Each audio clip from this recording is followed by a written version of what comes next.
کو خلوص سلام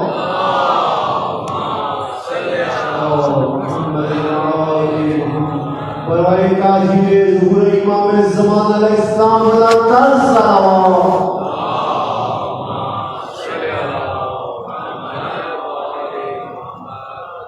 اپنے مرحومین کے لیے شہدائے ملت جعفریہ کو یاد کرتے ہوئے ایک مرتبہ سورۃ الفاتحہ۔ بسم اللہ الرحمن الرحیم الحمدللہ رب العالمین الرحمن الرحیم مالک یوم الدین ایاک نعبد و ایاک نستعین اهدنا الصراط المستقیم صراط الذین انعمت علیہم غیر المغضوب علیہم ولا الضالین۔ بسم اللہ الرحمن الرحیم قل هو اللہ احد اللہ الصمد قل هو اللہ احد اللہ الصمد قل هو الله احد الله الصمد ربنا تقبل منا انك انت السميع العليم۔ صلوات پڑھیں محمد وعلى محمد۔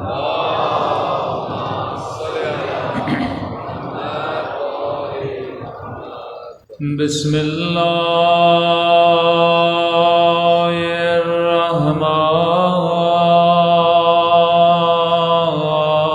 الرحمن الرحیم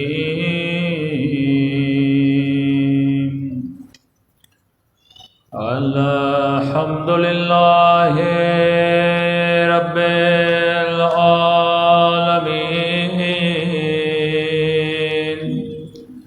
الحمد للہ کما هو اہلہ الصلاۃ والسلام علی سید المرسلین وخاتم النبیین ابی القاسم محمد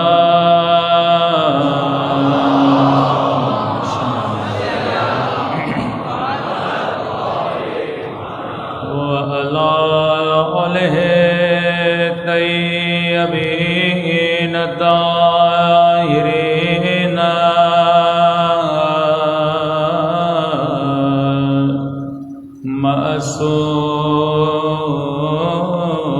معصومین۔ سب مل کے دعا سرکار قائمان الہی عظم البلاء وبرح الخفاء وانكشف الغطاء وانقطع الرداء وزاغت الأرض ومنعت السماء وأنت المستعان وإليك المشتكى وعليك المؤول في الشدة والرخاء اللهم صل على محمد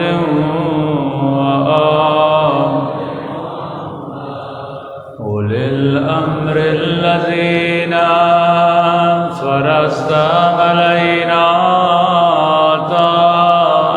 طاعتهم وعرفتنا بذلك منزلتهم ففرج عنا بحقهم فرجا عاجلا قریبا کلمح البصر اوبا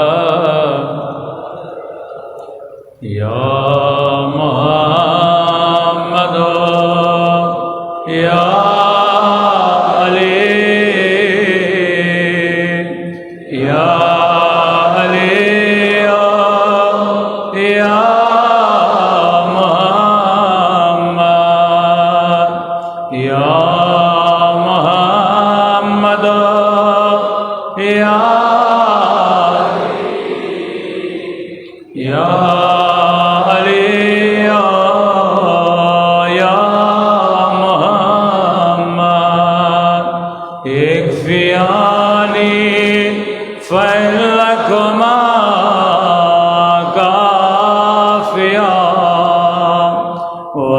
نصرانی فإنك ما ناصرا یا مولانا یا صاحب زمان الغوث الغوث الغوث ادرکنی ادرکنی ادرکنی الساعة الساعة العجال العجال العجال یا ارحم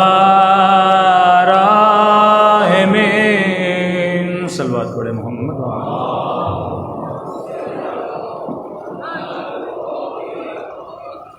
بسم اللہ الرحمن الرحیم رب اشرح لی صدری ویسر لی امری واحلل عقدۃ من لسانی یفقهوا قولی اما بعد فقد قال سبحانہ وتعالی فی محکم کتابہ المجید وفرقانہ الحمید وقلم الحق وهو اصدق الصادقین بسم اللہ الرحمن الرحیم قد افلح من زکاها وقد خاب من دساها صلوات پڑھے محمد وآل محمد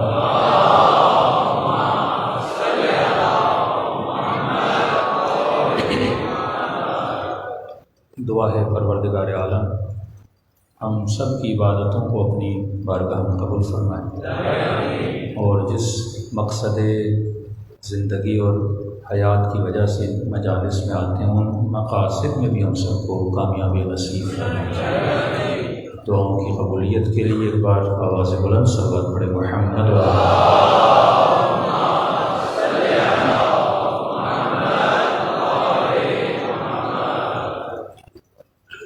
علماء فرماتے ہیں کہ یہ مجالس یہ محافل محل نزول ملائک ہے مادی آنکھیں دیکھ نہیں سکتی لیکن انسان اپنی قلب سے اپنے وجود سے اس چیز کو محسوس کرے کہ دنیا سکون کے لیے گناہ کی جگہوں پہ جاتی ہیں ویسٹرن ورلڈ میں ان کی جو سوشل لائف ہے وہ سیٹرڈے سنڈے نائٹ جب چھٹی کے دن آتے ہیں تو وہ اپنا اسٹریس ڈپریشن ٹینشن ریلیز کرنے کے لیے کلبس میں جاتے ہیں شراب پیتے ہیں ڈانس کرتے ہیں پھر بدحالی اور مستی کی صورت میں گھروں کی طرف واپس جاتے ہیں لیور کی بیماریاں اور بہت ساری بیماریاں ہو جاتی ہیں لیکن مجلس حسین میں جب آپ آتے ہیں تو آپ نے محسوس کیا ہوگا کہ گریے کرنے کے بعد انسان کے اندر ایک عجیب سی راحت آتی ہے یعنی یہ گریہ عینہ کہ مصیبت امام حسین ہے اس کے ساتھ ساتھ آپ کے لیے نعمت بھی ہے کہ جتنے انسان کے ڈپریشنز ہیں اس لیے فرماتے ہیں کہ اپنے مریضوں کو مجلس حسین میں لایا کرو اپنے بیماروں کو لایا کرو ہمارے استاد تھے وہ ڈیلی جمعے کے دن دعائے ندبہ ہوتی تھی اس کے بعد درس اخلاق ہوتا تھا تو پوچھا بھائی فلاں صاحب کیوں نہیں آئے کہ اس کو کرونا ہو گیا ہے تو انہوں نے کہا میں گارنٹی دیتا ہوں یہ ذکر اہل بیت ہے یہاں پر لاؤ یہ اور بات ہے لوگ اس سے ڈرتے ہیں کسی کونے میں جا کے بٹھا دو اگر لوگ بھی ڈر رہے ہیں تو اس ذکر کی فضیلت سے خدا اسے کیا دے گا شفا عطا کرے گا اس کی دلیل ہے دلیل یہ ہے کہ جہاں پر بھی ذکر خدا ہوتا ہے وہاں نزول رحمت ہوتا ہے اور بیماری بلا ہے وہاں نزول بلا نہیں ہوتا دعائے کمیل کے دو فائدے ہیں ایک فائدہ یہ بھی ہے کہ جب آپ دعائے کمیل پڑھتے ہیں چلو انسان گناہوں کی توبہ کرتا ہے ایک اس کا جسمانی فائدہ ہے کہ جتنی بھی انسان کے اوپر بلائیں آتی ہیں تو بلائے فقر ہو وہ بیماری کی بلا ہو مختلف مشکلات انسان کی زندگی میں آتی ہیں معصوم فرماتے ہیں ان سب کا سبب گناہ ہے جس کے اسباب آپ دعائے کمیل میں پڑھتے ہیں اللہم اغفر لی الذنوب التی تنزل البلاء، اللہم اغفر لی الذنوب التی، جس کی وجہ سے نقم، بدبختیاں، عزتیں پامال ہوتی ہیں، تو خدا یہ گناہ بخش دے۔ تو جب وہ گناہ بخش دیے جائیں گے تو بلا آٹومیٹیکلی آپ کے سر سے اٹھ جائے گی، نعمت خدا حاصل ہو جائے گی۔ اور ذکر حسین سے بڑی نعمت نہیں کہ غالباً آیت اللہ دستغیر فرماتے ہیں کہ ایک مجلس امام حسین سننے کا ثواب 10 مرتبہ قرآن پڑھنے کے برابر ہے۔ ایک مجلس امام حسین سننے کا ثواب، تو قبلہ وہ کیوں؟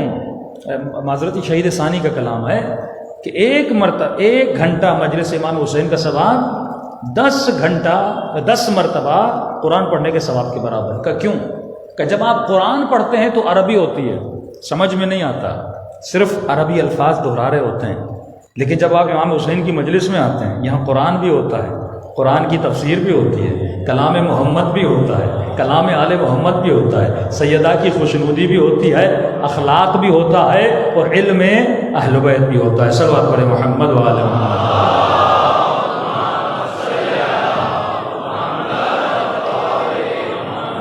اور خالی قرآن اگر کوئی یاد کر لے اس کا کوئی فائدہ نہیں ہے۔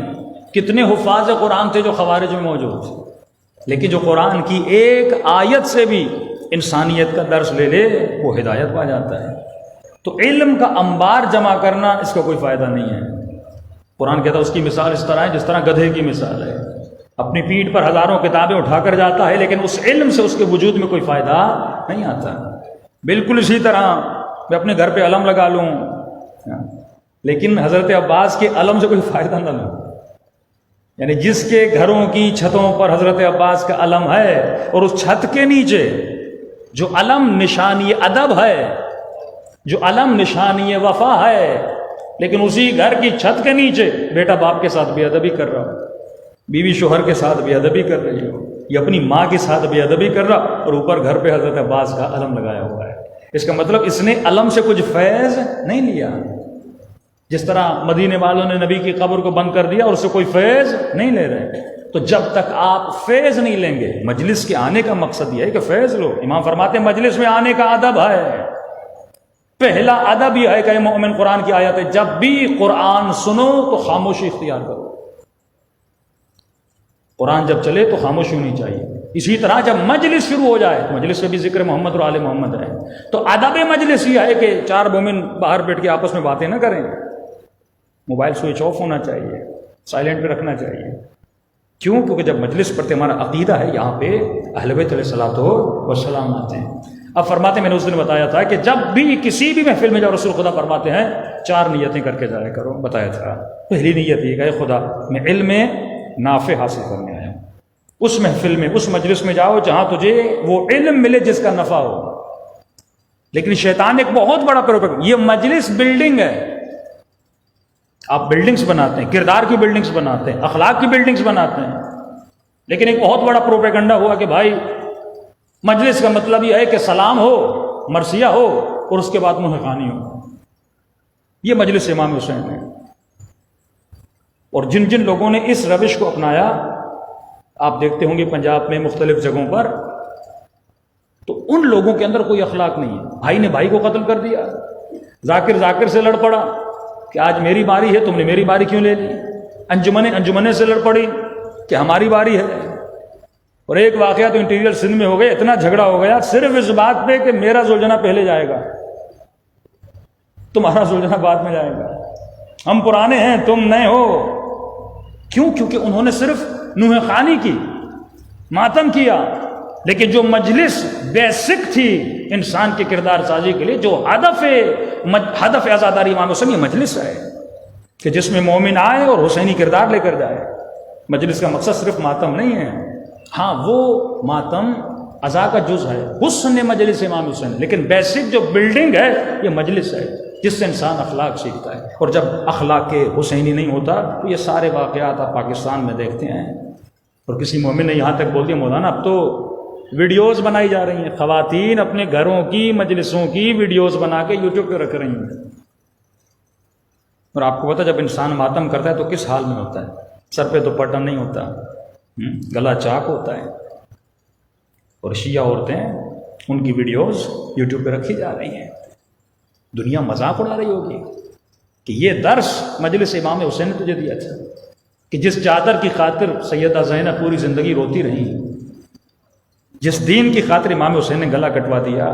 یہ مسائل کیوں ایجاد ہوتے ہیں؟ کیونکہ ہم اصل جو مغز ہے عزاداری امام حسین کا وہ مجلس ہے، اور مجلس کا جو اصل لب لباب ہے وہ یہ ہے کہ انسان کے وجود میں کردار اہل بیت کو اجاگر کیا جائے. ان اہداف کو جب بیان نہیں کیا جاتا، ہم نے مجلس کو بنا دیا کہ صرف مجھے اپنے مخالف کا طنز کرنا ہے، اور مجمع اس طنز پہ خوش ہو کے وہوہ کرتا ہے. پھر جب ان کی مجلسوں میں جاتے ہیں وہ بھی طنز کرتے ہیں، اور پھر اسی طنز سے حب ذات پیدا ہوتی ہے، اور پھر حب ذات، حب مکتب، حب فقہ، میری فقہ تمہاری فقہ، میرا امام تمہارا امام، اس سے جھگڑے شروع ہو جاتے ہیں. تو اصل ہدف جو امام حسین دینے آئے تھے، انسان اس ہدف سے کیا ہو جاتا ہے؟ دور ہو جاتا ہے. لیکن جس نے حقیقی عزاداری منائی اس کے برکات ہوتی ہیں، اس کے ثمرات. حقیقی عزادار اور عزاداری کرنے والے کے درمیان جھگڑا نہیں ہوتا، اس میں برکت ہوتی ہے، مومن بڑھتے ہیں. وہ حقیقی عزادار اور حقیقی عزاداری جو آیت اللہ زکزکی نے کی، جن کی عزاداری کے نتیجے میں، جن کی مجلس کے نتیجے میں، کہ میں نے کہا یہ مجلس بلڈنگز ہے، یہ مجلس ایک خزانہ ہے، یہ مجلس ایک ایسا جوہر ہے کہ لوگوں کے دلوں میں روحانیت اور محبت و حرارت امام حسین کو بڑھاتا اور پیدا کرتا ہے. انہوں نے مجلسیں کروا کر 2 کروڑ شیعہ بنائے. مذاق نہیں ہے. 2 کروڑ شیعہ، جہاں شیعت کا نام ہی نہیں تھا. 2 کروڑ شیعہ. اور آج پاکستان میں کتنے شیعہ ہیں؟ انڈیا میں کتنے شیعہ ہوں گے؟ یہی ہم بتاتے ہیں 2-3 کروڑ نا. تو صدیوں 70 سال سے ہم اتنے، اور اس بندے نے چند سالوں میں 2 کروڑ شیعہ بنا لیے، کیونکہ اس نے حقیقی مجلس امام حسین کو برپا کیا. کیا کیا؟ جب یہ پڑھ کر وہاں گئے تو انہوں نے، اب ظاہر آغا زکزکی خود پہلے سے اپنے قوم کے جیسے پیر و مرشد ہوتے ہیں نا، تو یہ خود مرشد تھے اپنی قوم کے. ایک بہت بڑا قبیلہ تھا، اس کے لیڈر تھے، مرشد تھے، ان کی بڑی مریدی تھی. جب یہ کنورٹ ہوئے پھر اپنے مریدوں کے پاس گئے، پھر مریدوں کو سمجھایا، پھر مرید کنورٹ ہوئے. اب مثلا 400 لوگ 500 لوگ مکتب اہل بیت میں آ گئے. اب منانا تھا محرم، تو کہا محرم کیسے منائیں؟ انہوں نے کہا ہم کربلا تو جا نہیں سکتے، تو ہم عزاداری جناب سیدہ زینب کی طرح منائیں گے. کہ کس طرح منائیں؟ کہ اس وقت بی بی نے کیسے منائی تھی. آج ہمارے بھی یہی حالات ہیں. کہہ رہا تھا کس طرح؟ کہ بی بی نے کربلا سے پیدل چل کے کوفہ گئی، کوفے سے پیدل چل کے شام گئی. تو ہم بھی پیدل چل کے رسم زینبی ادا، جس طرح آپ جلوس نکالتے ہیں، رسم سیدہ زینب ادا کر کے عزاداری منائیں گے. اس کے اطراف میں جتنے گاؤں تھے، اس نے وہ اپنے 400-500 لوگ جو مکتب اہل بیت میں آ گئے ان کو وہاں بھیجا. وہاں گئے اور انہوں نے گاؤں میں جا کے اعلان کیا کہ بھائی جسے بھی خون کی ضرورت ہے ہم حسین کے نام پہ خون دینے کے لیے تیار ہیں. اور وہاں خون کی بڑی قدر و قیمت ہے. جو بھی ضرورت مند ہے اسے ہم اپنا بلڈ ڈونیشن دینے کے لیے تیار ہیں. اب ظاہر ہے جس چیز کی جہاں ڈیمانڈ ہوتی ہے، بزنس کا اصول ہے نا، سیل اینڈ ڈیمانڈ. ڈیمانڈ ہوگی تو سیل ہوگی. اگر ڈیمانڈ ہی نہیں اور آپ نے دکان پہ وہ چیز رکھی ہوئی، کوئی خریدے گا ہی نہیں. ہاں، نیا ماڈل چل رہا ہے، آپ نے پرانے ماڈل رکھے ہوئے، کوئی نہیں خریدے گا. تو اسی طرح دیکھا جاتا ہے کہ میرے معاشرے میں کس چیز کی ڈیمانڈ ہے، میں وہ ڈیمانڈ پوری کروں، لوگ کنورٹ ہو جائیں گے.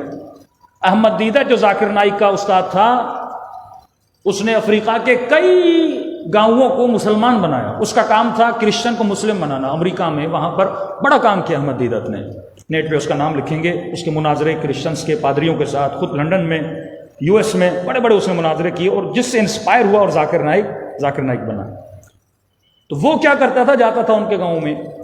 مثلا ایک گاؤں میں چلا گیا، افریقہ میں غربت بہت ہے، تو وہاں کنویں نہیں ہیں، لوگ پیاسے ہیں.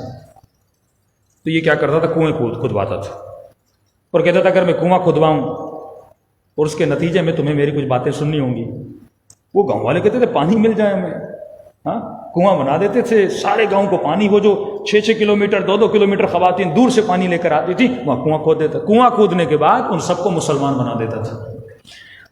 تو میں نے ایک مومن کی صفت کیا بتائی جو آج آئیں گے. مومن کے اندر رشد ہوتا ہے، ہوشیار ہوتا ہے، اسے پتا ہوتا ہے کس زمانے میں امام حسین کیا پیغام مجھے کس طرح پہنچانا ہے. وہ ہمیشہ اولڈ فیشن نہیں ہوتا کہ میں اکثر جوانوں کو کہتا ہوں تمہارے کپڑے بدل گئے، ہر چیز بدل گئی، لیکن تم عزاداری کے پہنچانے کے طریقے کو دیکھو کہ آج ڈیمانڈ کیا ہے، آج کون سا طریقہ چل رہا ہے، اس ڈیمانڈ کو پورا کرو. مثلا آپ کے تھر میں اتنے علاقے ہیں جہاں پہ پانی کی قلت ہے، بلوچستان کے اتنے علاقے ہیں پہاڑیوں پہ پانی کی قلت ہے. میں صرف مثال ایک پانی کی دے رہا ہوں. ایسے اسکولز کی کمی ہے، ہاسپٹلز کی کمی ہے. آپ اہل بیت کے نام پہ 2 ہاسپٹل بنا دیں، اس کے ساتھ ایک چھوٹی سی مسجد بنا دیں. کئی ایسے گاؤں ہیں وہاں پہ مسلمان تو رہتے ہیں لیکن مسجد نہیں ہے. میں اس ممبر سے نام نہیں لینا چاہتا جو ہمارے مومنین کام کریں. گاؤں کو انہوں نے محمد آل محمد کی محبت میں ڈال دیا ہے. آپ کسی سندھ میں نام نہیں لے رہا، امام زمانہ کے نام پہ کام کریں. بہت کام کیا انہوں نے، لیکن سکوت میں بعض لوگ کام کرتے ہیں، شور و شرابہ کرتے ہیں. کام تھوڑا ہوتا ہے لیکن شور و شرابہ اتنا کرتے ہیں جیسے بہت کام. آرام سے کام کرو، اللہ اجر دیتا ہے. سکون سے کام کرو تاکہ تمہارے لیے مسائل بھی پیدا نہ ہو. تو ایسی کئی جگہیں جہاں مسجد کی کمی ہے، اسکول کی کمی ہے، پانی کی کمی ہے. تم اس ذریعے سے گاؤں والوں کو کہو ہم کنواں کھدوائیں گے، لیکن شرط یہ ہے آپ اپنے بچوں کو ڈیلی بیسس پہ، ویکلی بیسس پہ آؤ گے مسجد میں پیغام اللہ سنانے. جب بچے وہاں پہ جمع ہو جائیں اب ان کو اللہ کا نام بھی بتاؤ، محمد کا نام بھی بتاؤ اور آل محمد کا کلام بھی بتاؤ. تو آٹومیٹیکلی کیا ہو جائے گی.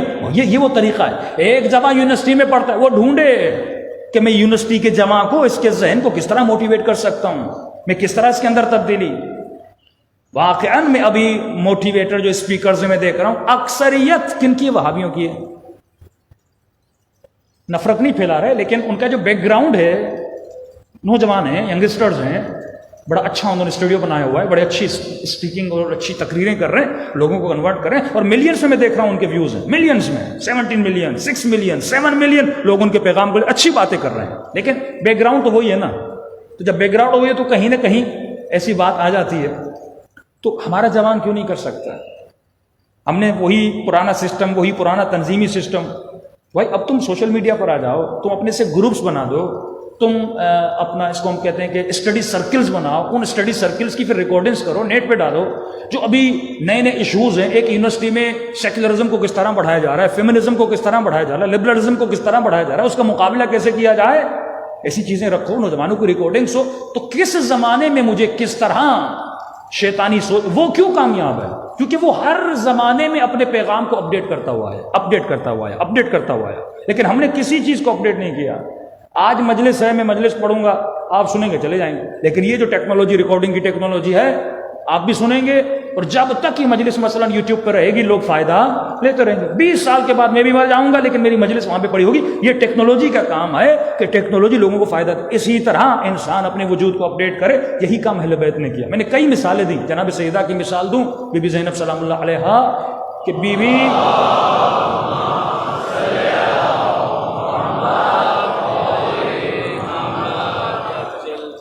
بی جب ابن زیاد کے دربار میں جاتی ہیں تو تاریخ بتاتی ہے بی بی کا رویہ ڈیفرنٹ ہے.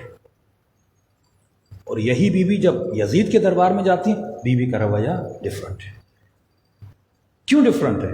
بی بی دیکھ رہی تھی کہاں پہ کیا بولنا ہے. زیاد کے مزاج کو بھی جانتی تھی، یزید کے مزاج کو بھی جانتی تھی. زیاد بہت ظالم تھا. جب اس نے کہا کہ یہ کس کا سر ہے، یہ کس کا سر ہے، ایک مرتبہ امام سجاد پہ نگاہ پڑی. کہا کہ یہ کون ہے؟ کہا یہ علی ابن الحسین ہے. کہا میں نے تو سنا کربلا میں علی مارا گیا. کہا نہیں وہ علی الاکبر تھا، اور کہ وہ علی الاصغر تھا. کہا کہ میں نے خط نہیں لکھا تھا کربلا میں جتنے علی ہیں سب کو مارو. کہا کہ امیر بہت بیمار تھا، نحیف تھا، ہم نے سوچا اتنا بیمار ہے خود ہی مر جائے گا. اس وقت اس نے حکم دیا کہ امام سجاد کو شہید کر دیا جائے. فرماتی یہاں بی بی زینب نے درد بھرے چند جملے کہے. ابن زیاد کو ڈانٹا نہیں. بی بی نے کہا کیوں تمہارے دل میں رحم نہیں؟ میرا بھائی مارا گیا، میرے بچے مارے گئے، میرے بھتیجے مارے گئے. کیا تم اہل بیت رسول کو بغیر محرم کے چھوڑو گے؟ یہ قافلہ کس کے ساتھ چلے گا؟ کہتے پھر بھی اس کے دل میں رحم نہیں آیا کہ کچھ بھی ہو جائے میں اس کا سر قلم کروں گا۔ فرمایا جب سر قلم کرنے کے لیے تلواریں بڑھیں تو بی بی زینب نے اپنی گردن امام سجاد کی گردن پر رکھ لی کہ اگر ایسا ہے تو پہلے میرا گلا کاٹو۔ کہتے یہاں پر زیاد کے دل میں تھوڑا رحم پیدا ہوا، اس نے امام کو چھوڑ دیا۔ اور یہی سیدہ زینب جب یزید کے دربار میں جاتی ہیں، عجیب لہجے میں ڈانٹتی ہیں یزید کو جب بی بی بات کرتی ہیں، کہ وہاں پہ امام سجاد کو وہ کچھ کہتا بھی ہے تو بی بی کھڑی ہو جاتی ہیں دفاع کے لیے۔ بی بی کا رویہ ہر جگہ پہ الگ ہے، بی بی جانتی ہیں کہاں پہ مجھے کیا بات کرنی ہے۔ تو یہ صفت رشد کہ مومن کی نشانی، مومن ہوشیار ہوتا ہے، فتنوں کو سمجھتا ہے، حق و باطل کو سمجھتا ہے، دشمن کے حربوں کو سمجھتا ہے، اور اپنا ایک مضبوط سسٹم کریٹ کرتا ہے جس سے وہ مکتب اہل بیت کو بچا سکے۔ کہ ہر کسی کی صرف مولوی کی ذمہ داری نہیں ہے، ہر جماعت یونیورسٹی میں آپ کی اپنی ذمہ داری ہے، سوشل میڈیا آپ کی اپنی ذمہ داری ہے۔ انشاءاللہ اس پہ میں آ جاؤں گا۔ آغائے زکزکی نے لوگوں کو بھیجا، گاؤں گاؤں گئے کہ گاؤں والوں اگر کسی خون چاہیے، اس زمانے میں خون کی بڑی ڈیمانڈ تھی افریقہ، اور مہنگا تھا، ایک بوٹل سمجھے $200 کی بوٹل تھی، اور غریب بیچارے افریقن خون کی کمی، مختلف بیماری میں مبتلا، کہ جسے بھی خون چاہیے ہم فری میں خون دیں گے۔ گاؤں کے لوگ نکلا بھائی یہ کون لوگ ہیں جو اتنی بڑی ڈونیشن کر رہے ہیں، کہ آپ خون کیوں دے رہے ہو؟ انہوں نے کہا اس گاؤں میں آ جاؤ، ہم تجھے بتائیں گے کہ ہم خون کیوں دے رہے ہیں۔ سارے گاؤں والے آئے اور آغا زکزکی نے وہاں پہ مجلس کا سما رکھا ہوا تھا، سارے لوگ آ کر بیٹھ گئے۔ پھر آغا زکزکی تقریر کرتے تھے کہ ہم خون کیوں دے رہے ہیں، کیونکہ کربلا میں حسین ابن علی نے دین پر اپنا خون دیا تھا، انسانیت کی بقا کے لیے اپنا خون دیا تھا۔ جب انہوں نے فضائل محمد اور آل محمد سنے، 2 کروڑ کے قریب لوگ کیا ہو گئے؟ مکتب اہل بیت میں گئے۔ اب جب انہوں نے دیکھا کہ ایک ایسا بندہ ہے جو ایسی مجلسیں کروا رہا ہے کہ جس کے ذریعے سے کروڑوں کی تعداد میں لوگ اس مکتب میں آ رہے ہیں، اب اس کا راستہ روکو۔ بیٹوں کو شہید کیا، خود زخمی بنے، الحمدللہ بھی آزاد ہو چکے ہیں۔ تو اللہ کا وعدہ ہے جو میرے دین پہ چلتا ہے اس کو بقا کون دیتا ہے؟ پروردگار عالم دیتا ہے۔ تو فرمایا اس مجلس میں جاؤ جس میں تجھے علم نافع ملے۔ ہر عبادت کی نیت ہوتی ہے، نماز بغیر نیت کے قبول نہیں، روزہ بغیر نیت کے قبول نہیں۔ اگر تم مجلس میں ایسے ہی آ رہے ہو رسمن، یہ مجلس قبول نہیں ہوگی۔ لیکن اگر نیت کر کے جاؤ کہ خدایا میں اس مجلس میں جاؤں گا جہاں مجھے علم نافع ملے، جو میرے وجود کو نفع دے، دوسری نیت میں نے بتایا تھا جو علم حاصل کرو، نبی خدا فرماتے ہیں پھر اس علم پر عمل کرنے کی دعا کرو۔ 10 دن آپ نے جو حاصل کیا اگر عمل نہ کریں کوئی فائدہ نہیں، واللہ کوئی فائدہ نہیں۔ لیکن جب انسان عمل کرتا ہے اسے کیا ملتا ہے؟ فیض ملتا ہے۔ دوسری نیت، تیسری نیت کرو، اے خدا جب میں عمل کروں تو اس میں مجھے خلوص بھی عطا کر۔ خلوص بڑا اہم ہے۔ ایک جواں ماتم کرے 4 جوانوں کو دکھانے کے لیے،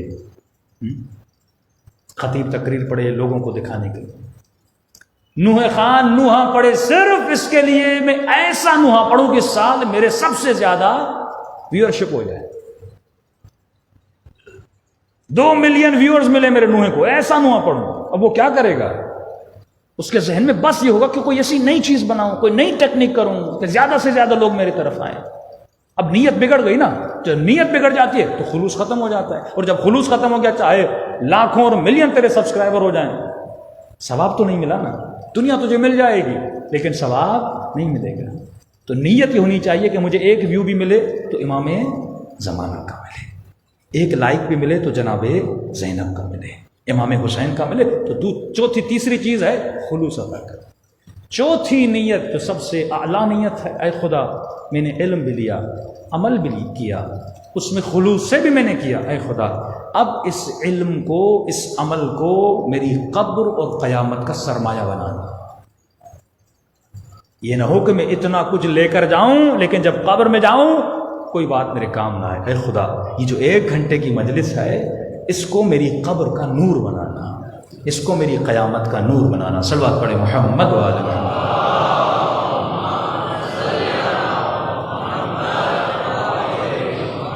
اجل فرج۔ تو عزیزان محترم، جب تک انسان اپنے اعمال کو، اپنی نیتوں کو، اپنی رفتار کو صحیح ڈائریکشن نہیں دیتا تب تک نہ اس کی دنیا بنتی ہے نہ آخرت بنتی ہے۔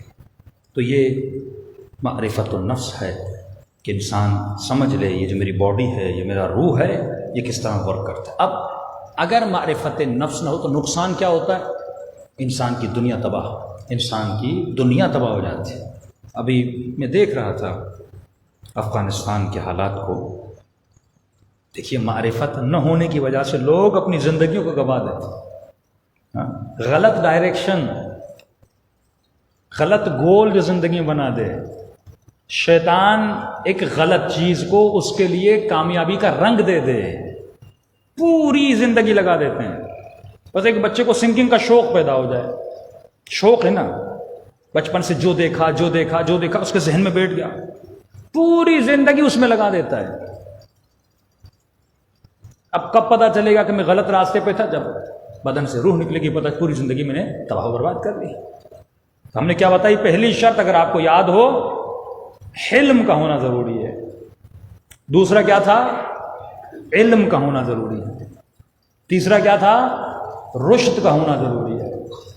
پہلے حلم، انسان کے وجود میں صبر ہو، احسان کے ذریعے سے لوگوں کو بدلے، اپنے کردار کے ذریعے سے لوگوں کو بدلے۔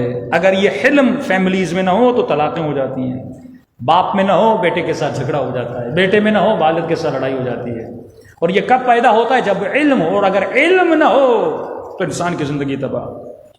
اب دیکھیے سارے لوگ ایئرپورٹ پہ دوڑ رہے ہیں ایک جہاز کے پیچھے۔ غلط سوچ تباہی کی طرف انسان کو لے جاتی ہے۔ میں نے مثالیں دی تھی نا، آسٹریلیا کے پیچھے، امریکہ کے پیچھے، کینیڈا کے پیچھے کشتیوں میں ڈوب کے مر گئے، زندگیاں تباہ ہو گئیں۔ آج زندہ مثال آپ نے دیکھی، اتنی بھی اس میں بس اس کا خواب میں امریکہ پہنچ جاؤں، امریکہ پہنچ جاؤں۔ بھئی اپنے ملک میں رہ رہے ہو، طالبان آ گئے تو کیا تمہیں بھی گولی مار کے تھوڑی مار دیں گے؟ یہ تو خودکشی ہے کہ تم جہاز کے ٹائرز کے اس باکس میں خود کو ڈال دیتے ہو اور جہاز اوپر جاتا ہے۔ 3 لوگ وہاں سے گر کے مر گئے، جوان دیکھیں وہ چڑھتے ہوئے ان کی ویڈیو آئی ہے۔ لیکن غلط چیز اگر انسان کے ذہن میں آ جائے، غلط ڈائریکشن انسان کے ذہن، زندگی تباہ و برباد ہو جاتی ہے۔ فرماتے زندگی کا تصور، اس کی مثال ایسے ہے، تصور کرو تم ایک گاڑی پہ ہو اور ایک پتلا سا راستہ ہے، ادھر بھی کھائی ہے ادھر بھی کھائی ہے۔ اب تجھے پورا راستہ 1 منٹ کے لیے بھی سونا نہیں ہے۔ اگر تم 30 سیکنڈز 20 سیکنڈ ایون 10 سیکنڈز کے لیے بھی تمہاری توجہ ادھر، گاڑی کہاں گر جائے گی؟ کھائی میں گر جائے گی۔ زندگی بالکل اسی طرح ہے۔ یہ نفس جگہ جگہ تمہارے ساتھ رہتا ہے اور کبھی بھی تمہیں گمراہی کی طرف لے جاتا ہے۔ تو ایک غلط تصور نے، ایک غلط تمنا نے، ایک غلط آرزو نے ان کی زندگی کو کیا کر دیا؟ تباہ و برباد۔ وہ کیا سمجھ، امریکہ بھائی پہنچتے تو کیا ہوتا؟ اگر امریکہ پہنچ بھی جاتے تو کیا ہونا تھا؟ سارے لوگ، اس میں خواتین شامل ہیں، بوڑھے شامل ہیں، بچے شامل، اپنی بیگز لے کر آئے ہیں، وہ بھی ایک ایسے جہاز میں جو دوسرے ممالک کا جہاز ہے۔ اگر یہاں سے لوگوں کو عبرت لینی ہوتی، یہی اشرف غنی، یہی حکمران جنہوں نے اپنا سب کچھ امریکہ کو سمجھا ہوا تھا، آج دنیا نے دیکھا نا کہ امریکنز نے کس طرح نہ اپنے دروازے کھولے، نہ اپنا جہاز روکا، اور وہ جہاز میں لٹکتے رہے، وہ اڑا کے چلے گئے اور وہ لوگ زمین پہ گر کے مر گئے۔ یہ ہوتا ہے تصور دنیا، سیلفشنس کا تصور، کہ وہ جو کچھ بھی کرتے ہیں اپنی بقا کے لیے کرتے ہیں، وہ تیری بقا کے لیے کچھ بھی نہیں کرتے۔ اگر کوئی تجھے بچا سکتا ہے تو وہ تو خود ہے، نہ کہ کوئی اور تجھے بچا سکتا ہے۔ اگر کوئی تمہاری کامیابی کا سبب بن سکتا ہے، وہ وجود پروردگار عالم ہے، وہ کسی اور کا وجود نہیں ہے۔ صلوات پڑھے محمد و آل محمد پر۔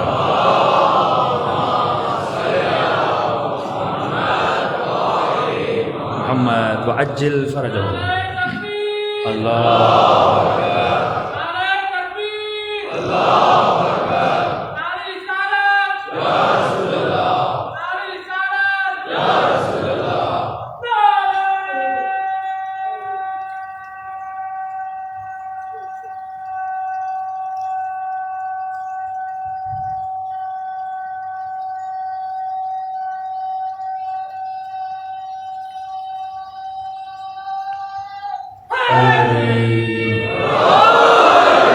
تو یہ اسلام ہے جو تجھے در سے صلہ رحمی دیتا ہے۔ ان کے تعلقات کی بنیاد منافع ہوتی ہیں، نہ کہ انسانیت۔ نعرہ وہ انسانیت کا بلند کرتے ہیں، human rights human rights human rights کا نعرہ بلند کرتے ہیں، لیکن آج جتنے بھی ممالک کے آپس میں کنیکشنز ہیں، آپ چھوڑ دیجئے کہ اقوام بین الملل کیا کہہ رہا ہے، وہاں پہ کون سے قوانین، ان کی تو کوئی سنتا ہی نہیں ہے۔ آج جتنے بھی ممالک ہیں، رشیا لے لیں، چائنا لے لیں، امریکہ لے لیں، سعودی عرب لے لیں، جتنے ممالک ان کے تمام تر کے جو تعلقات ہیں وہ منافع کے بیس پر ہے، انسانیت کی بیس پہ نہیں ہے. کسی کے بھی تعلقات انسانیت کی بیس پہ نہیں. یہ صرف دھوکہ دیا جاتا ہے کہ ہم انسانیت کی بیس پہ، این جی اوز بنتی ہیں انسانیت کے نام پہ، لیکن تمام تر ممالک اس وقت جتنی بھی پالیسیز ہیں وہ منافع کی پالیسیز ہیں، وہ اپنے نفع کی پالیسیز ہیں. لیکن اسلام یہ درس نہیں دیتے. اصل جو انسانیت کا درس دیا اسلام، یہی صفت حلم اگر کسی کے اندر آ جائے. رسول خدا فرماتے ہیں کہ اے مومن اگر تیرے ساتھ کوئی قطع رحم کرے تو اس کے ساتھ صلہ رحم کر. رشتہ دار ہے، تیرے ساتھ بات نہیں کرتا لیکن تو بات کیا کر. اس نے تیرے ساتھ تعلق ختم کیا ہوا ہے لیکن تو کبھی کبھی امام حسین کا نظر ہو گیا، گھر میں کوئی اچھی چیز پکا لیتے ہو، ہاں کبھی کبھی خیریت معلوم کر دیا کر. ان کے گھر میں کوئی بیمار ہو گیا ہے، کوئی پیغام بھیج دیا کر. وہ اگر قطع رحم کر رہا ہے تو قطع رحم نہ کر. کہا کیوں یا رسول اللہ؟ فرما قرآن کی آیت پر وَلْيَعْفُوا وَلْيَصْفَحُوا. اے انسان اگر تو چاہتا ہے کہ خدا تجھے معاف کرے تو لوگوں کو معاف کرنا شروع کر دے. یہ کردار خدا بندی ہے، یہ کردار مولا علی ہے کہ میں نے کیا کہا، امام نے کہا میرے قاتل کو بھی پانی پلایا جائے. یہ کردار اہل بیت ہے. امام حسن کا جملہ ہے، امام جعفر صادق علیہ الصلوۃ والسلام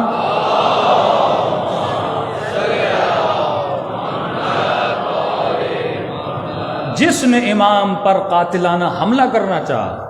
امام جب دنیا سے جا رہے تھے وصیت لکھوا رہے تھے کہ یہ پیسے اس کو دینا، اس کو دینا. امام نے کہا اس کو بھی پیسے دینا. کہ مولا اس نے تو آپ پہ حملہ کیا تھا. امام فرماتے وہ اس کا کردار تھا، اس نے حملہ کیا تھا، لیکن میرا کام ہے اگر وہ ہمارا چاہنے والا ہے تو میں کیا کروں؟ صلہ رحم کروں. اگر کسی نے قطع رحم کیا ہے صلہ رحم کروں. دوسری چیز، اگر کسی نے تجھے محروم کیا ہے تو اسے محروم نہ کر. اس کے پاس کچھ آیا تھا، اس نے آپ کو محروم کیا. کئی واقعات آتے ہیں، کہتے ہیں کہ مجھے فلاں رشتہ دار نے محروم کیا، فلاں مومن نے سب کو دیا لیکن مجھے کچھ نہیں دیا. مجھے دے سکتا تھا، بنا سکتا تھا، جاب دلوا سکتا تھا، سب کچھ کر سکتا تھا لیکن اس نے مجھے نہیں دیا. اور ایک دن آتا ہے وہ خود غریب ہو جاتا ہے، آپ کے در پہ آتا ہے. اب آتی ہے انسانیت کی باری، اب آتی ہے اخلاق علی کی باری. تو اس وقت بدلہ نہ لیا کر کہ اس نے مجھے نہیں دیا تھا لہٰذا میں بھی نہیں دوں گا. فرماتے نہیں، اگر کسی نے قطع رحم کیا صلہ رحم کر. اگر کسی نے محروم کیا ہے تو اسے محروم نہ کر. تیسری چیز فرمایا کہ اگر کوئی تیرے ساتھ ظلم کرے تو اس کے ساتھ ظلم نہ کر. اب یہ معاملہ ہے مومن کا. اب یزید جیسا کوئی ظلم کرے تو اس سے بدلہ لینا ہے. یہ معاملہ ہے مومنین کے درمیان، یہ معاملہ ہے مسلمین کے درمیان. اگر کوئی تیرے ساتھ ظلم کرے رسول خدا فرماتے تو اس کے ساتھ ظلم نہ کر، تو اچھائی کر. آخری چیز، اگر کوئی تیرے ساتھ بدی کرے تو اس کی بدی کا جواب بدی میں نہ دیا کر. پوچھا یا علی اگر تیرے ساتھ کوئی بدی کرے تو کیا کرے گا؟ امام نے فرمایا کہ میں خوبی کروں گا، اچھائی کروں گا. کہ اگر دوبارہ بدی کرے یا علی پھر کیا کرو گے؟ امام نے فرمایا پھر بھی اچھائی کروں گا. کہ یا علی اگر تیسری بار بدی کرے پھر بھی کیا کرو گے؟ مولا نے تیسری بار یہ نہیں کہا میں پھر بھی اچھائی کروں گا. کہ یا رسول اللہ ایک جواب دے کے آپ کا مسئلہ حل کر دوں، جب تک وہ بدی کرتا رہے گا علی تب تک اچھائی کرتا رہے گا. جب تک وہ برائی کرتا رہے گا میرے ساتھ علی ابن ابی طالب تب تک اچھائی کرتے رہیں گے. فرمایا یا علی ایسا کیوں؟ یا علی کہا یا علی ایسا کیوں کہ وہ بدی کر رہا ہے تو اچھائی کر رہا ہے. فرمایا یا رسول خدا جب وہ اپنی بدی کو چھوڑنے پر تیار نہیں تو علی اپنی اچھائی کو کیوں چھوڑ دے؟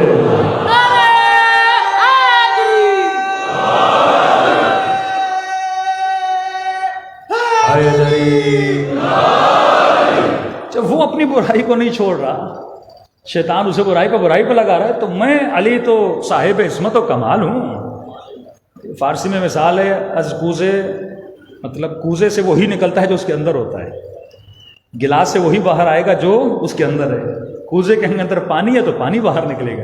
تو آپ کے اندر سے بھی وہی نکلتا ہے جو آپ کے اندر ہے. اگر وجود اچھائیوں سے بھرا ہوا ہے تو انسان لوگوں سے کیا کرتا ہے؟ اچھائی کرتا ہے. یزید جو تھا وہ وہی تھا جو یزید کے اندر تھا. دشمن علی وہی تھا جو ان کے اندر تھا. اور علی ابن ابی طالب وہی تھے کہ میں مشہور بات بارہا بتا چکا ہوں کہ جب جنگ صفین پڑھیے یہ مسلمانوں کو بتائیے تاکہ ان کو کیریکٹر کا پتہ چلے.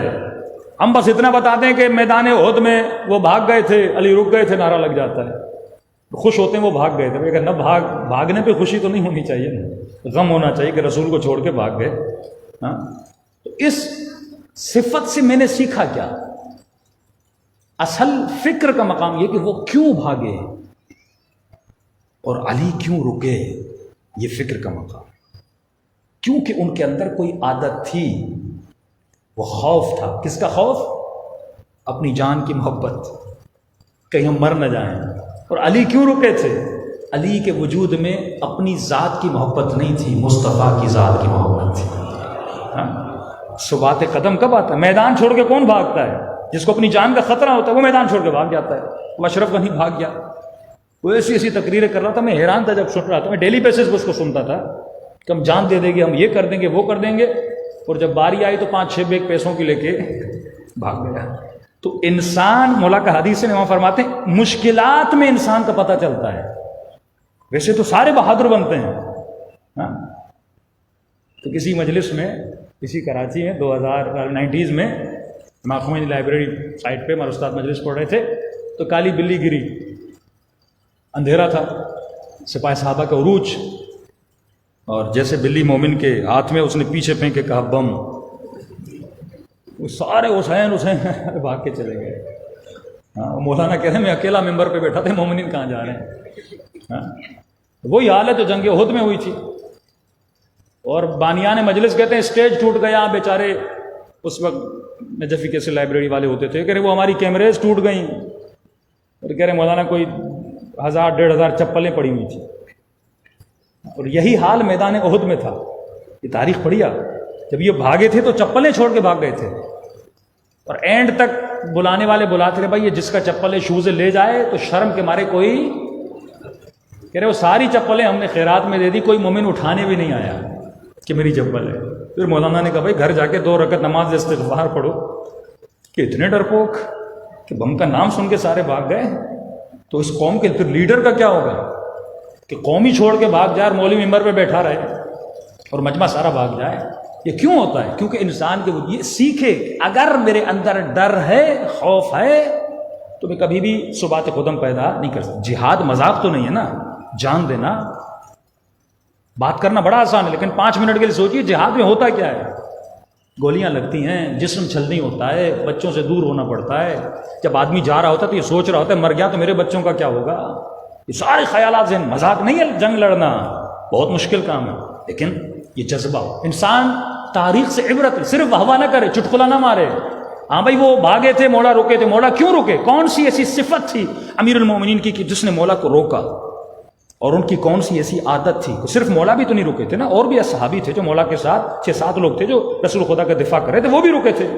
جس کا مطلب ان سب میں وہ صفت تھی، اور وہ بھاگے تھے تو مطلب ان کے اندر وہ صفت نہیں تھی. تو یہی صفات ہیں جو اہل بیت آپ کے وجود میں کیا کرنا چاہتے ہیں؟ پیدا کروانا چاہتے ہیں. صلوات پڑھے محمد و آل محمد.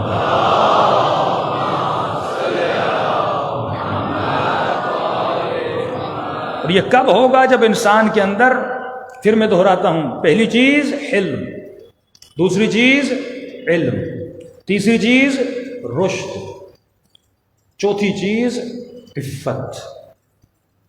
عفت اگر نہیں ہے تو انسان کبھی بھی اپنے دین کی حفاظت نہیں کر سکتا. یہ عفت ہے کہ جو انسان کو سکھاتی ہے کہ تجھے حجاب کرنا ہے. یہ عفت ہے جو آنکھوں میں حیا پیدا کرتی ہے، جو زبان میں حیا پیدا کرتی ہے، جو وجود بشر میں ادب پیدا کرتی ہے. عفت ہے، والد کا ادب، ماں کا ادب. عفت ہوگی تو یہ تمام تر چیزیں ہوں گی. آج بے عفتی معاشرے میں بڑھ چکی ہے. 5ویں چیز ہے حیا. اگر حیا انسان کے اندر نہ ہو، حیا بہت بڑی صفت ہے. حیا آپ کے اندر ادب کو پیدا کرتا ہے. آغائے جواد عاملی کے جو استاد تھے وہ بھی آیت اللہ العظمیٰ قاضی کے شاگرد تھے.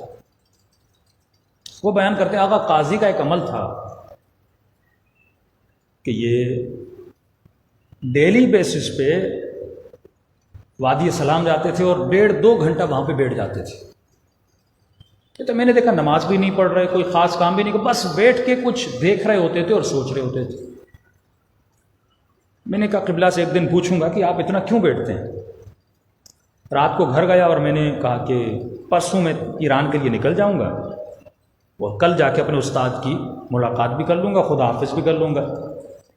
کہ رات کو جب سونے کی باری آئی تو میرے سامنے الماڑی پڑی تھی، الماڑی کے اوپر قرآن پڑا تھا، تو میرے ذہن میں خیال آیا کہ رات کو سو رہے ہو، قرآن ہے، بے احترامی نہ ہو، قرآن کی طرف پاؤں کر کے سو رہے ہو۔ پھر ذہن نے یہ کہا کہ بھائی قرآن تو الماڑی کے اوپر ہے، اس میں کون سی بے احترامی، سامنے تو نہیں ہے۔ کہتا میں سو گیا۔ صبح اٹھا، مسجد سہلا میں آیت اللہ قاضی درس اخلاق دے رہے تھے اور میں آغا سے جا کے ملا، تو جیسے درس ختم ہو آغا صاحب نے پہلی بات یہ کی کہ میرے لال کل تہران نہیں جانا، تمہارے فائدے میں نہیں۔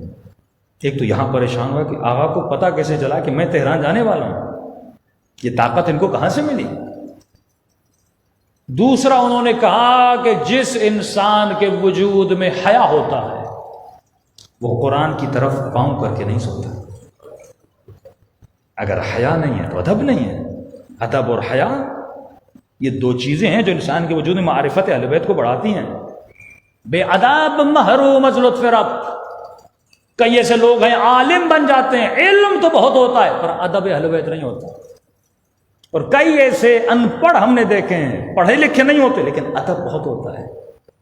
تو ان عالموں کے امام حسین کی زیارت نہیں ہوتی، لیکن جب زائر امام کی زیارت کے لیے امام فرماتے ہیں اس بندے کو جا کر میرا سلام دینا جو میرے زائروں کی جوتیاں بناتا ہے۔ یہ کس وجہ سے؟ ادب کی وجہ سے۔ اگر ادب ہے، بے ادب محروم ہے۔ کہا قرآن اوپر بھی ہو، آؤں کر کے قرآن کی طرف نہ سویا کر۔ میں نے پریشانی کے عالم پوچھا قبلہ، ایک تو معافی چاہتا ہوں میں نے قرآن کی طرف پاؤں کی، میں نے سمجھا اوپر ہے، لیکن مجھے یہ بتائیے کہ اتنا علم، یہ اخبار، غیب کی اخبار آپ کو کیسے پتہ چلے؟ کہ یہ سب کچھ مجھے وادی السلام سے ملا ہے۔ تیسرے سوال کا بھی جواب دیا کہ میں وادی السلام کیوں جاتا ہوں۔ تو جب انسان وجود کو پاک کر لیتا ہے تو اہل بیت اس کے وجود میں حکمت کے چشمے کھولتے ہیں، وہ کچھ عطا کرتے ہیں جس کا انسان نے تصور نہیں کیا، اور یہ کب پیدا ہوتا ہے؟ جب انسان کے وجود میں حیا ہوتا ہے۔ حضرت عباس کا مقام اتنا کیوں بلند ہے؟ کیونکہ حضرت عباس کے وجود میں ادب تھا، ادب امام۔ اور ادب کب آتا ہے؟ اس کی شرط ہے جب انسان کے وجود میں حضور آتا ہے۔ حیا کب کرتا ہے؟ حضور کی وجہ سے۔ آپ کا باپ آپ کے سامنے ہوگا، آپ باادب ہوں گے۔ جیسے باپ نگاہوں سے آگے بڑھ جاتا ہے، اوجھل ہو جاتا ہے، پھر دوستوں کے سامنے آپ تھوڑے بے ادبی کرنے لگتے ہو۔ باپ جب تک تھا آپ باادب تھے، باپ جیسے گیا آپ بے ادب ہو گئے۔ اب امام فرماتے ہیں جو خود کو ہمیشہ حضور خدا میں سمجھے وہ کبھی بھی اللہ کے حضور میں بے ادبی نہیں کرتا۔ یہ گناہ کیوں کرتا ہے؟ یہ اللہ کی نافرمانی کیوں کرتا ہے؟ کیونکہ یہ سمجھتا ہے کہ میرا رب مجھے نہیں دیکھ رہا، میرا امام زمانہ مجھے نہیں دیکھ رہا۔ یہ خاتون بد حجابی کب کرتی ہے؟ یہ غیر موجودگی میں غلط کام کب کرتی ہے؟ جب یہ سمجھتی ہے، جب یہ سمجھتا ہے کہ میرا خدا مجھے نہیں دیکھ رہا۔ فرمایا اگر ہم عصمت کے درجے پر ہیں تو اس کی دلیل یہ ہے کہ ہم نے خود کو پروردگار عالم کے حضور میں سمجھا۔ صلوات پڑھے محمد و آل محمد۔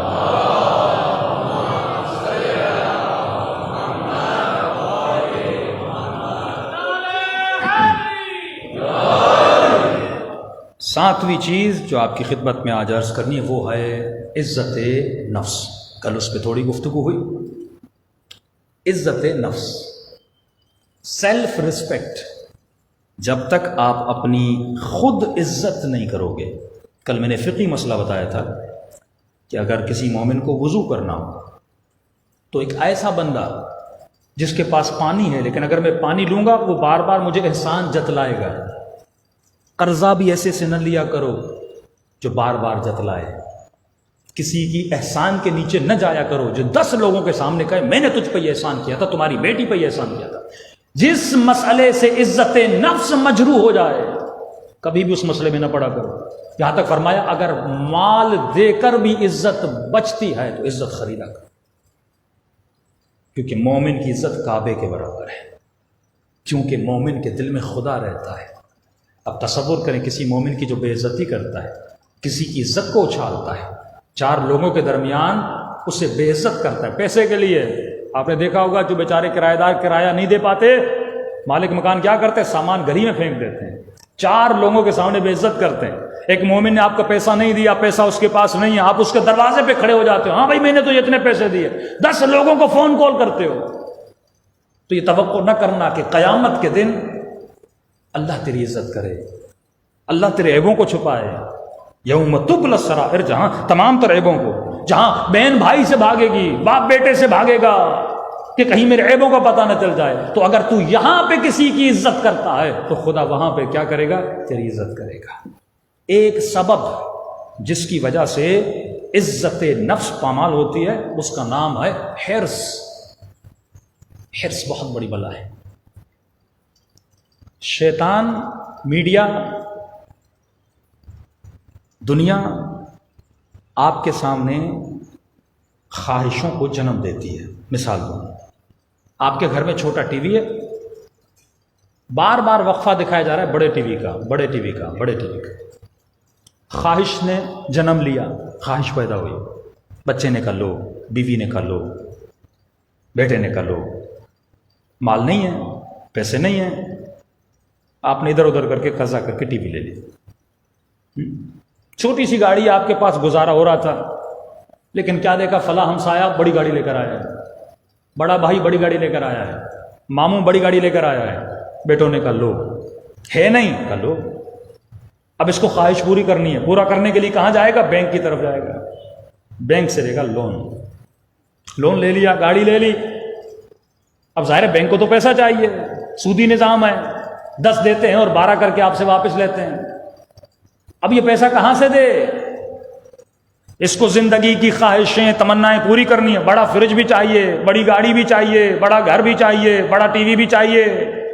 تو ان تمام تر چیزوں کو پورا کرنے کے لیے پوری دنیا میں لوگ یہی کرتے ہیں، لونز لیتے ہیں، قرضے لیتے ہیں. اب یہ اکیلا قرضہ پورا نہیں کر پا رہا تو بیوی کہتی ہے میں کام کرتی ہوں، میں بھی جاب کرتی ہوں. تو اپنی خواہشوں کو پورا کرنے کے لیے بیوی کو بھی نوکری کرواتا ہے. اب یہ عورت جاتی ہے نام محرموں کے ماحول میں.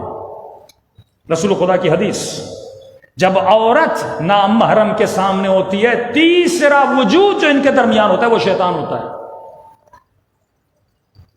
جس طرح پیٹرول پمپ پہ آپ گاڑی کے اندر بھی ہو، سگریٹ جلانا منع ہے، بھائی میں اندر ہوں، کہ نہیں منع ہے، کہ کیوں؟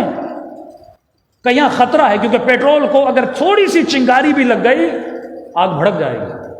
اسی طرح یہ کوئی کتنا بھی کہ مولانا متدین ہم پرہیزگار ہیں، نہیں بھائی، عورت اور مرد کا وجود جہاں پر ہوگا وہاں تیسرا شیطان ہوتا ہے.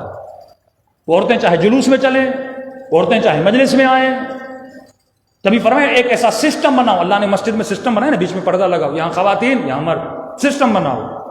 حرم امام رضا جاؤ، حرم امام حسین جاؤ، سسٹم بنایا ہوا ہے. کوئی کہے کہ نہیں مولانا آپ نے امام حسین کے حضور میں کوئی گناہ کرے گا؟ نہیں، شریعت کا قانون ہے، سسٹم بناؤ. لوگ اللہ کے حضور میں گناہ کرتے ہیں، امام حسین کے حضور میں کیوں نہیں کریں گے؟ اللہ کے حضور میں زنا کرتے ہیں، امام حسین کے حضور میں کیوں نہیں کریں گے؟ یہ لیسبینز، یہ گے، یہ تمام تر کیا اللہ کو نہیں مانتے؟ کیا مسلمانوں میں یہ بیماریاں نہیں ہیں؟ حضور خدا میں جب گناہ کر سکتا ہے تو مجلس میں کیوں نہیں گناہ کرے گا؟ بعض لوگ آتے ہی گناہ کی نیت سے ہیں. یہ جوان خود کو سنوار کے جاتا ہے جلوسوں میں، مختلف جگہوں پہ، کیونکہ اس کے اوپر نفس و شیطان سوار ہے. تو یہ اب اپنی خواہشوں کو پورا کرنے کے لیے بیوی کو کام کرواتا ہے، کیونکہ مولانا ضرورتیں بہت ہیں، مولانا گھر میں تمام چیزیں پوری نہیں ہو رہی، بچوں کی ایجوکیشن بڑی مہنگی ہے. اب اس کے اثرات، اللہ نے عورت کی ڈیوٹی رکھی ہے، مرد کی ڈیوٹی رکھی ہے. اللہ نے عورت کو عزت دی ہے اور اسے کام کرنے سے منع کیا ہے.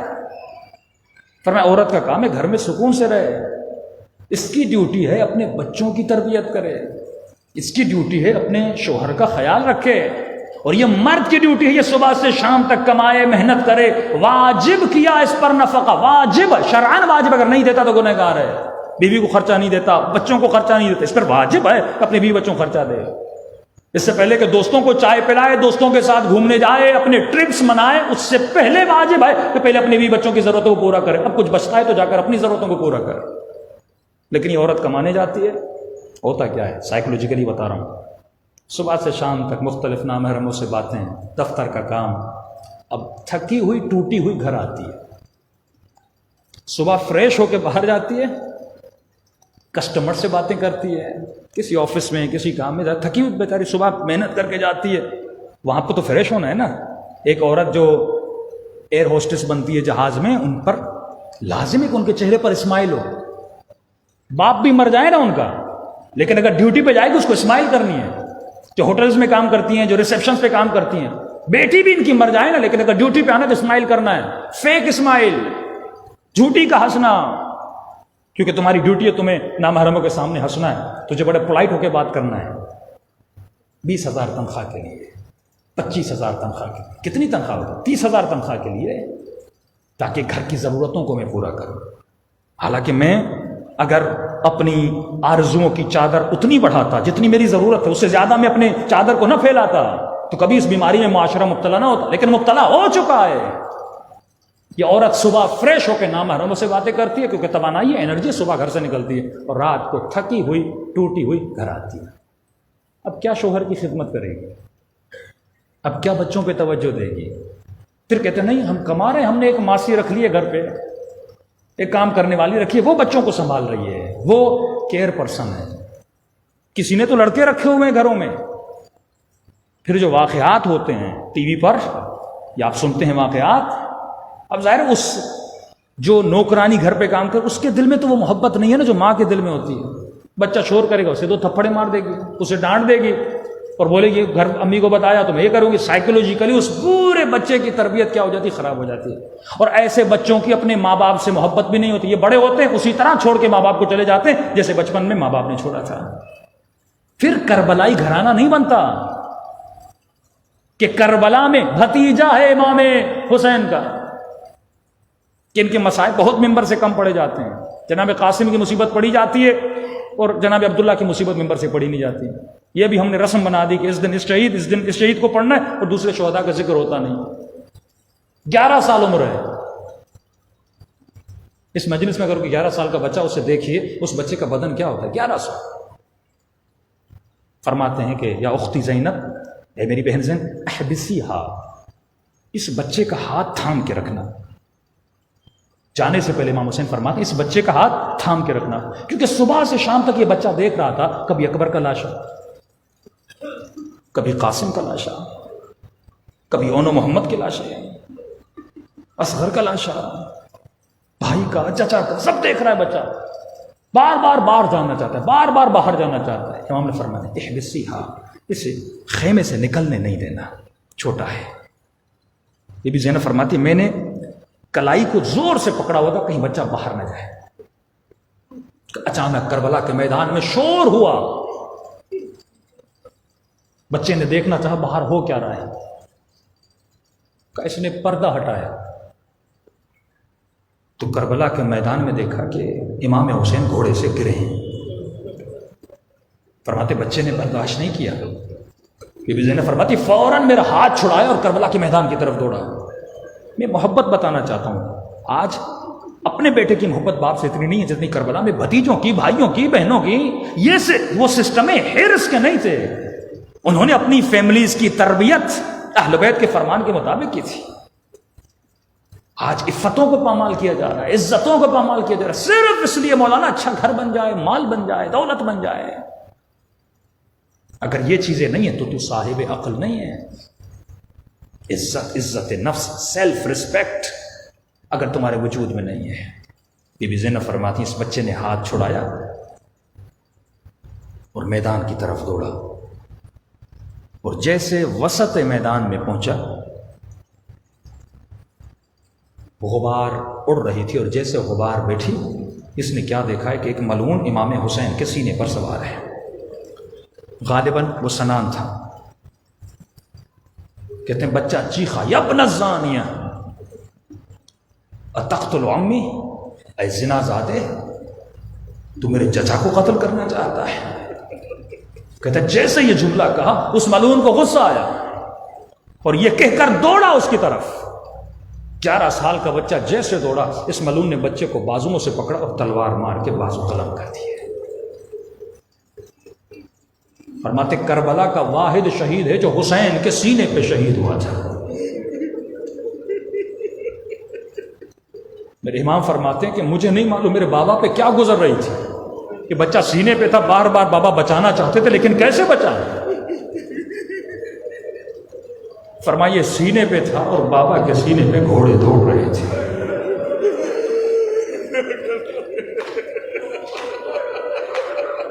ایسی محبت تجھے کہاں ملے گی؟ سب کچھ کس کے لیے؟ تاکہ تیری عزت نفس حسین بچا سکے ذلت کی موت سے. ایسی زندگی جب بناؤ گے کبھی ذلتوں میں رہنا پسند نہ کرو. خدا قیامت کے دن پوچھے گا اے مومن اپنی بیوی کو عزت دی تھی؟ عزت مال کا نام نہیں ہے، عزت عفت کا نام ہے، عزت حیا کا نام ہے. کہ کل میں نے مثال دی تھی جب ایک عورت معاشرے میں جاتی ہے اس کے ساتھ کیا ہوتا ہے. لیکن آج معاشرہ ذہنی غلامی کا شکار ہے. یہ مجلسیں روح کو بیدار کرنے کے، افغانستان کے حالات آپ کے سامنے ہیں. آج تمام تر مغربی میڈیا کا یہ شور شرابہ ہے کہ طالبان کے آنے کے بعد وہ خواتین کو حجاب کروائیں گے. اتنی دشمنی حجاب سے کیوں ہے؟ اتنی دشمنی شریعت کے احکام سے؟ 2 منٹ کے لیے انسان سوچے. ہم جتنے بھی قوانین بناتے ہیں وہ تجربے کی بنیاد پہ بنتے ہیں، ایکسپیرینس ہوتا ہے، پھر کہتے ہیں یہ قانون صحیح نہیں، قانون کو بدلو. لیکن شریعت خدا کے جتنے قوانین وہ انسان کی نیچر کے مطابق ہے. خدا کے قانون میں رد و بدل نہیں، شریعت خدا میں رد و بدل نہیں. یہ جو اصطلاحیں استعمال ہوتی ہے فرسودہ قوانین، فرسودہ شریعت، بدوی نظام جو ابتداء عرب میں ہوتا تھا، اب تو دنیا ماڈرن ہو چکی ہے. تو دنیا کے بڑے بڑے ماڈرن لوگوں کو دیکھیں گے خودکشیاں کر رہے ہیں، ڈپریشن کا شکار ہیں. لیکن اہل بیت کے چاہنے والے امام حسین کی مجلس میں آتے ہیں، خدا ایک عجیب سکون آپ کو عطا کرتا ہے. یہ سب سے بڑی نعمت ذکر امام حسین ہے، جس کو سنبھال کے رکھیے اور ایک فارمولہ آپ کی زندگی میں اپنائیے. اپنے وقت کو 3 حصوں میں تقسیم کریں. 24 گھنٹے ہیں نا، 8 گھنٹے دنیا کے لیے. اس کا راز یہ ہے کہ قرآن میں جتنی مرتبہ لفظ دنیا آیا ہے اتنی ہی مرتبہ لفظ آخرت آیا ہے. یہ قرآن کی فصاحت و بلاغت، اعجاز قرآن. جتنی مرتبہ لفظ دنیا اتنی مرتبہ لفظ آخرت. مطلب تم جتنا ٹائم دنیا کو دے رہے ہو اتنا ٹائم اپنی آخرت کو دو. ہم سے 17 منٹ کی نماز پڑھی نہیں جاتی. آیت اللہ مظاہری فرماتے ہیں اپنے وقت کو 3 حصوں میں تقسیم کرو. 8 گھنٹے دنیا کے لیے، معاش کے لیے، امرار معاش کے لیے، مال کے پیچھے کماؤ، رزق حلال روزی کے پیچھے جاؤ تاکہ گھر بنے، زندگی بنے، عزت کی زندگی گزارو. کہ چھٹے امام کے پاس شخص نے آیا کہ مولا فلاں بندہ دنیا دار بن گیا. امام نے کہا کیا کر رہا ہے؟ کہ مولا بزنس، تجارت کر رہا ہے. امام نے فرمایا اگر عزت نفس کو بچانے کے لیے بزنس کر رہا ہے تو یہ عین عبادت ہے. مال بھی عزت نفس، نیت یہ ہو کہ میں عزت نفس کسی کے سامنے ہاتھ نہ پھیلاؤں، کسی کا نوکر نہ بنوں، کسی قرضی نہ بنوں، محنت کر کے کماؤں تاکہ اپنے پاؤں پہ کھڑا ہو جاؤں. اور جتنی محنت کرے یہ عبادت ہے. 8 گھنٹے اپنی دنیا کے لیے، 8 گھنٹے عبادت کے لیے. اب اس عبادت میں نماز بھی ہے، اس عبادت میں مطالعہ بھی، اس عبادت میں علم کا حصول بھی ہے. 8 گھنٹے عبادت کے لیے اور 8 گھنٹے اپنے جسم کے رفاہ کے لیے، جسم کے آرام کے لیے. وہ سونا ہے، وہ لذت نکاح ہے، وہ بچوں کے ساتھ بیٹھنا ہے، وہ سیر و تفریح. اگر اس طرح انسان اپنا ٹائم ٹیبل بنائے تو اس کی دنیا میں بھی سکون ہوگا، اس کی آخرت میں بھی سکون ہوگا. نہ جسم بیمار ہوگا نہ روح بیمار ہوگی. صلوات پڑھے محمد و آل محمد.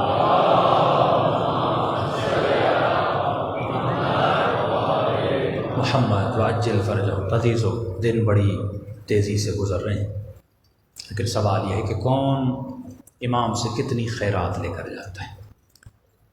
میرے چوتھے امام فرماتے ہیں جب رات کو گھر جاؤ بستر پہ سر رکھو تو یہ سوچو کہ آج کی مجلس سے مجھے کیا ملا اور میں نے اپنے وجود کے اندر کتنی تبدیلی پیدا کی. تصور کریں کہ دل کربلا میں ہے، بین الحرمین میں ہے. اپنے تصور میں امام حسین کی زری کو لائیے، مقام رأس الحسین کو لائیے، تلہ زینبیہ کو لائیے اور ایسے امام حسین کو آواز جس طرح کربلا میں سیدہ زینب نے اپنے بھائی کو پکارا تھا. السلام علی الحسین وعلی علی ابن الحسین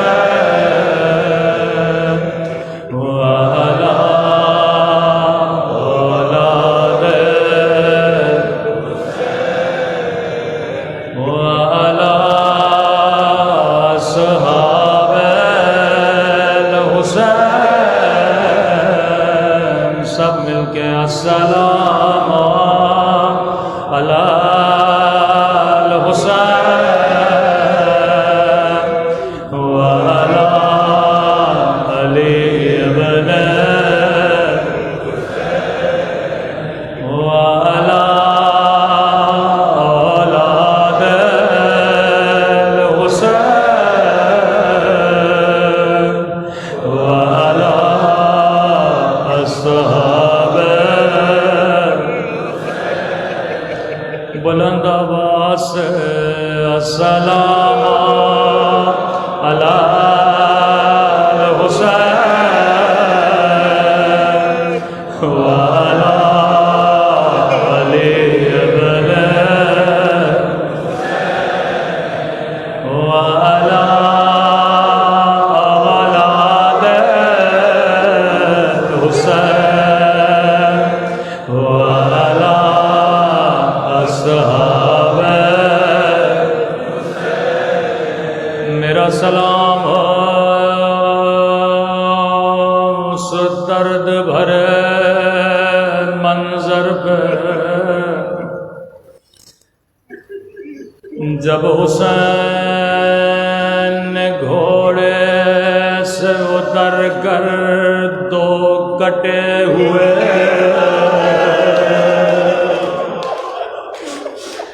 بازو اٹھائے تھے بازوؤں کو چوم کے کہا عباس میری کمر ٹوٹ گئی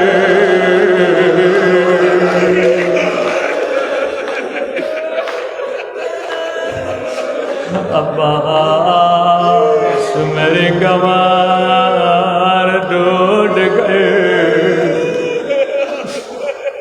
آج خدا کو ان دو کٹے ہوئے بازوؤں کا واسطہ دے خدا کوئی ہاتھ خالی نہیں لوٹائے گا حضرت عباس امام حسین کی خدمت میں آئے فرمایا مولا حسین اب مجھ سے سکینہ کی پیاس دیکھی نہیں جاتی اب مجھ سے بچوں کا رونا دیکھا نہیں جاتا امام نے فرمایا عباس تو میرے لشکر کا سپہ سالار غازی نے سر کو جھکایا کہ مولا کوئی لشکر نہ رہا تو سپہ سالار کیسا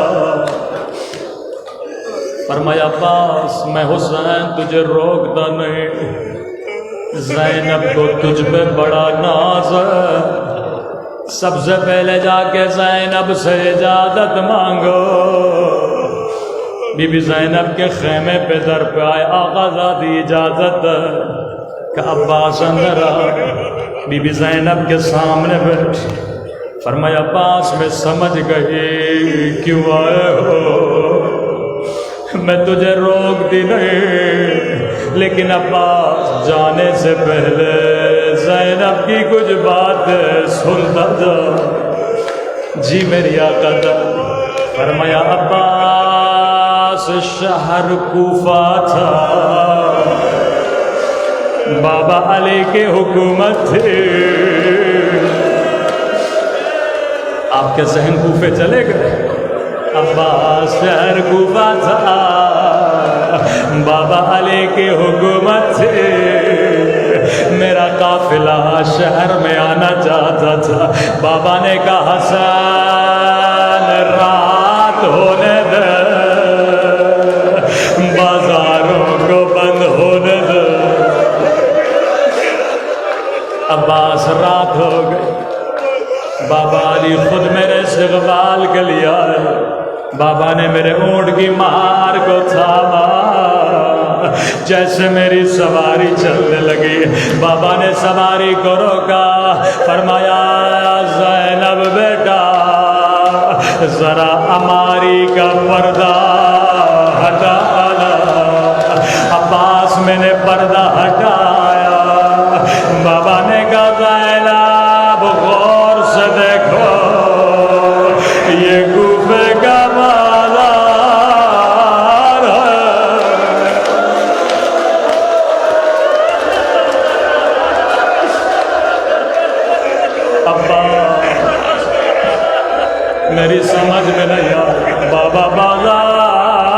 مجھے کیوں دکھا رہے ہیں؟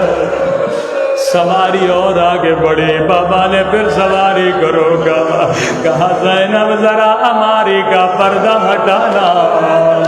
میں نے پردہ ہٹایا، کہا زینب یہ کوفے کا چوک ہے۔ عباس میری سمجھ میں کچھ بھی نہیں آیا۔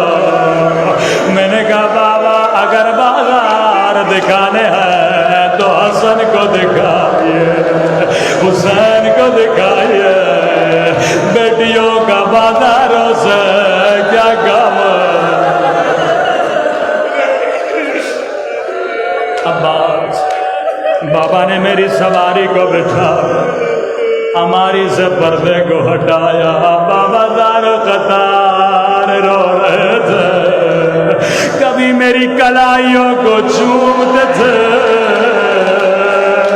کبھی میرے سر کا بوسہ لیتے تھے، رو کر کا زینب یہی بازار ہوگا، وہ تیرے سر پہ چادر نہیں ہوگی، تیرے ہاتھوں میں رسیاں۔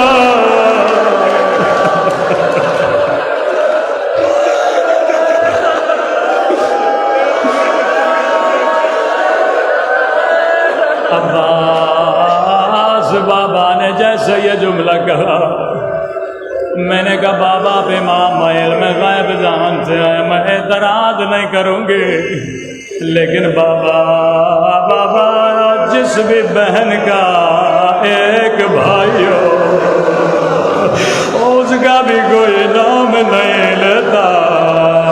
او بابا اللہ نے مجھے 18 بھائی دیے، اللہ نے مجھے حسین جیسا، عباس جیسا۔ سنو گے عباس بابا نے کیا کہا، زینب اس وقت حسن نہ رہیں گے، حسین نہ رہیں گے۔ اب سنو بی بی زینب نے کیسے اپنے بھائی سے خدا حافظ کیا، کہ عباس کھڑا ہو جا۔ غازی عباس کھڑے ہوئے، بی بی زینب نے دونوں باہیں عباس کے گلے میں ڈالی، کہا خدا حافظ عباس۔ اب میں زینب سمجھ گئے میری چادر لٹنے کا وقت قریب ہے۔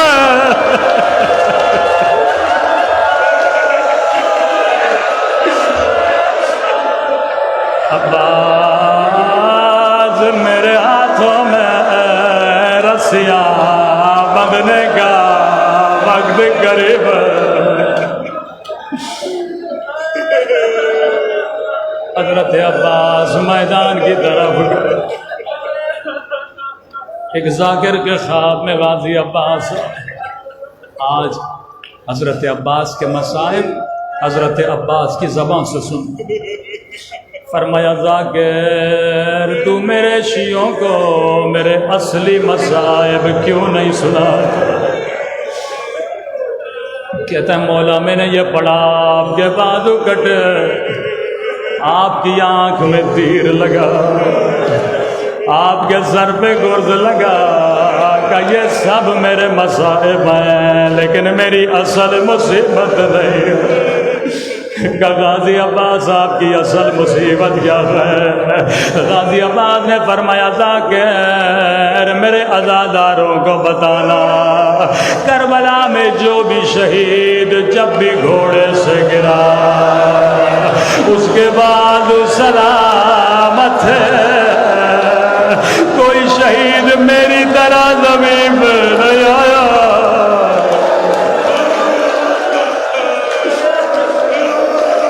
کس طرح غازی عباس زمین پہ آئے؟ فرمایا اے آزادہ میرے دونوں بازو کٹ چکے تھے، ایک ظالم نے میری آنکھ میں تیر مارا تھا، اگر چھید بھی تیری آنکھ میں چلی جائے تجھے پوری پوری رات نیند نہیں آتی۔ ملعون نے میری آنکھ میں تیر مارا، میں نے تیر نکالنا چاہا لیکن میرے بازو سلامت نہیں تھے۔ نکالتا تو کیسے نکالتا. میں نے سر کو بڑا ہلایا تاکہ تیر نکلے لیکن پھر بھی تیر نہیں نکلا. میں نے اپنے گھٹنوں کو اوپر کیا وہ تیر کو گھٹنوں میں دیا تاکہ گھٹنوں کے سہارے تیر نکالو. جیسے سر نیچے آیا کسی ظالم نے گرز مارا میں منہ کے بل زمین میں گرا.